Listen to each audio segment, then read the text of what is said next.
Assalamualaikum warahmatullahi wabarakatuh. Innal hamdalillah nahmaduhu wa nasta'inuhu wa nastaghfiruh wa natubu ilaihi wa nastahdihi wa na'udzu billahi min syururi anfusina wa min sayyiati a'malina may yahdihillahu fala mudhillalah wa may yudlil fala hadiyalah. Wassalatu wassalamu ala Rasulillah Sayyidina Muhammad ibn Abdillah sallallahu alaihi wasallam wa ala alihi wa ashabihi wa man wala, amma ba'du. Para pemirsa IMTV IAIN Madura rahimakumullah. Pertama-tama saya mengajak diri saya sendiri dan para pemirsa sekalian untuk memanjatkan puji syukur kehadirat Allah Subhanahu wa taala. Allah telah memberi kita nikmat yang tidak terhitung, yang bahkan kalau kita akan menghitungnya, kita tidak akan mampu menghitung nikmat-nikmat itu.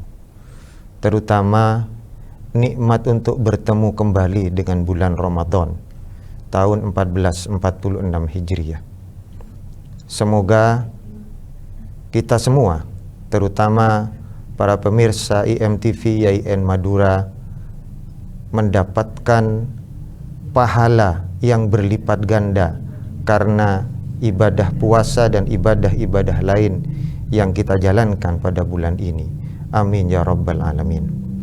Salawat beserta salam marilah kita haturkan keharibaan Rasulullah Sayyidina Muhammad ibn Abdillah sallallahu alaihi wasallam, juga dengan harapan semoga kita semua di akhirat nanti berbaris di belakang beliau menuju surganya Allah bisyafaatihi al-uzma. Amin ya mujibas sa'ilin. Para pemirsa IMTV IAIN Madura rahimakumullah, alhamdulillah pada bulan puasa ini kita masih istiqomah melaksanakan ibadah puasa, dan itu berarti para hadirin, para pemirsa, kita sudah mendeklarasikan diri kita sebagai bagian dari orang-orang yang beriman. Karena sebagaimana perintah Allah, puasa itu adalah perintah Allah Subhanahu wa taala di dalam Al-Qur'an kepada orang-orang yang beriman.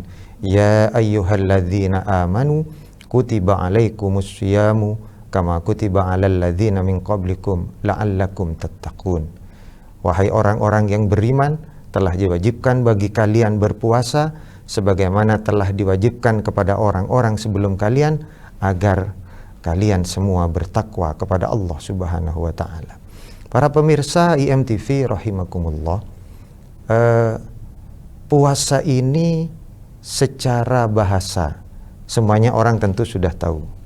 Menahan makan dan minum serta berhubungan suami istri dari terbit fajar sampai terbenam matahari. Maka tentu puasa ini berkaitan erat dengan rasa lapar. Dan para mubaligh, para da'i selalu menyebut hadis ini untuk mengingatkan kita. Kam min shaimin laisa lahu min siyamihi illal ju' wal athas. Berapa banyak orang yang berpuasa tapi dia tidak mendapatkan apa-apa dari puasanya itu kecuali tinggal lapar dan dahaganya saja. Karena itu mari kita bedah bersama-sama. Mengapa di dalam puasa ini kita diperintah oleh Allah menahan lapar dan menahan dahaga? Ini kuncinya para pemirsa sekalian. Yang pertama, hikmah puasa yang paling penting ini saya baca di dalam salah satu buku yang disarikan dari siaran radio yang disampaikan oleh Profesor Dr. Amin Al-Khuli, guru besar bahasa Arab di Universitas Al-Azhar, yang kemudian dari hasil ceramahnya itu ditulis dalam sebuah buku yang berjudul Min Hudal Quran fi Ramadan. Beliau mengatakan bahwa hikmah puasa tertinggi yang mestinya dicita-citakan oleh semua orang yang menjalankan ibadah puasa wajib ini, disebutnya oleh beliau dengan istilah as-somadiyah. As-somadiyah ini sesungguhnya adalah berakhlak sebagaimana akhlak Allah Subhanahu wa ta'ala. Apa itu as-somadiyah, para pemirsa IMTV? As-somadiyah itu berarti tidak makan. Bahkan kelanjutan dari hikmah puasa yang ini adalah orang-orang yang berpuasa, kita semua para so'imin dan so'imat ini menjadi mendekat secara lahir dan batin ke dimensi malaikat. At-tashabbu bi sifatil malaika. Mengapa dikatakan begitu? Ya karena Allah dan para malaikatnya tidak makan dan tidak minum. Nah, ini kalau kita renungkan lebih dalam lagi, maka disitulah relasi antara rasa lapar dan dahaga ini dengan pelaksanaan ibadah puasa. Para pemirsa IMTV rahimakumullah, dari rasa lapar dan dahaga ini kemudian muncul banyak unsur-unsur lain, muncul banyak hikmah-hikmah lain yang akan kita rasakan. Seperti contoh misalnya, dengan rasa lapar dan dahaga, maka sesungguhnya pada saat itu kita dilatih oleh Allah untuk bersyukur atas nikmatnya. Ini tampaknya memang agak sulit untuk dicerna. Kita oleh Allah diperintah puasa, di siang hari kita lapar, kita haus, kita dahaga. Apa hubungannya dengan syukur nikmat? Kadang-kadang para pemirsa IMTV sekalian, kita ini baru bersyukur, baru mensyukuri satu nikmat yang diberikan oleh Allah kepada kita pada saat nikmat itu hilang, pada saat nikmat itu dicabut oleh Allah. Contoh, kita baru mensyukuri bahwa kita ini diberi kesehatan, yang mana kesehatan itu sesungguhnya di dalam ajaran Islam adalah nikmat terbesar nomor 3 setelah iman dan Islam. Kita baru bersyukur atas nikmatnya sehat pada saat kita sakit. Sementara pada saat kita sehat, menjalani hidup biasa, tidak mengalami masalah apa-apa, kadang-kadang kita tidak sadar bahwa sehat itu adalah nikmat terbesar. Akan tetapi pada saat sehat itu kemudian dicabut, misalnya kita menderita sakit, walaupun sakitnya sakit ringan, seperti contoh sakit gigi. Mungkin sakit gigi ini lebih ringan daripada misalnya sakit yang akut dan kronis, misalnya sakit jantung atau sakit ginjal. Sakit gigi saja, baru kita kemudian sadar, disadarkan oleh Allah Subhanahu wa ta'ala bahwa sehat itu adalah nikmat terbesar. Nah, demikian pula kaitannya dengan ibadah puasa ini, kita baru akan merasakan nikmatnya kenyang, nikmatnya tidak haus, itu pada saat bulan puasa. Sementara ketika di luar bulan puasa, kita makan halal di siang hari, kita minum boleh di siang hari sampai terbenam matahari, kita tidak merasakan sesungguhnya nikmat itu. Nah, maka dengan kita oleh Allah dilaparkan, dihauskan, dengan menjalankan ibadah puasa ini, kita akan merasakan betapa nikmatnya rasa kenyang itu, betapa nikmatnya orang yang tidak merasa haus dan dahaga. Itu yang pertama. Kemudian yang kedua, akan tumbuh dari pribadi orang-orang yang berpuasa itu empati. Ini sesungguhnya masuk kategori hikmah yang disampaikan oleh Profesor Al-Huli, itu hikmah secara ijtimaiyah, secara sosial. Akan muncul dari mereka yang berpuasa rasa empati kepada kaum miskin dan papa. Sehingga kemudian tindak lanjut dari munculnya rasa empati itu, kita tidak berat untuk bersedekah.